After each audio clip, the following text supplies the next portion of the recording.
எல்லாருக்கும் வணக்கம். சரியான நேரத்தில் ஒரு பையனுக்கு இருதய ஆப்ரேஷன் பண்ணலன்னா அந்த பையன் இறந்துருவேன்னு சொன்னாங்க. ரொம்ப கஷ்டப்படுற குடும்பம், நீங்களே பாருங்கள். எல்லோருக்கும் வணக்கம். நான் கன்னியாகுமரி மாவட்டம் தோவாளைங்கிற கிராமத்துலேருந்து வர்றோம். 10ஆம் வகுப்பு படிச்சுட்டு இருக்கும்போது அடிக்கடி மயக்கமான நிலையில் பள்ளிக்கூடத்திலேயே விழுந்துற மாதிரி இருக்கும். தினக்கூலி தான் அப்பாவும் அம்மாவும் இருக்கிறாங்க.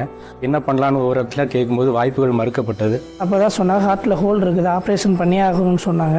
இப்போ இந்த இடத்துல நான் உட்காந்து பேசிகிட்டு இருக்கிறது காரணமே ராகவா சார் தான். அவர் இல்லைன்னா சத்தியமாக நான் இந்த இடத்துல இருந்து பேசியிருக்க வாய்ப்பே கிடையாது.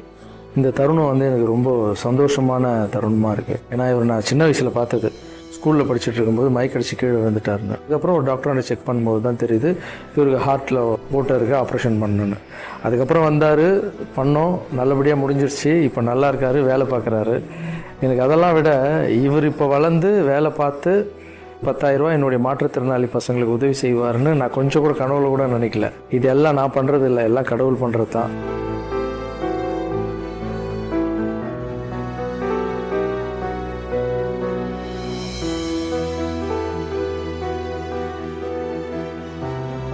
பார்த்தீங்கல்ல, இந்த சந்தோஷம் கோடி ரூபாய் கொடுத்தா கூட வராதுங்க.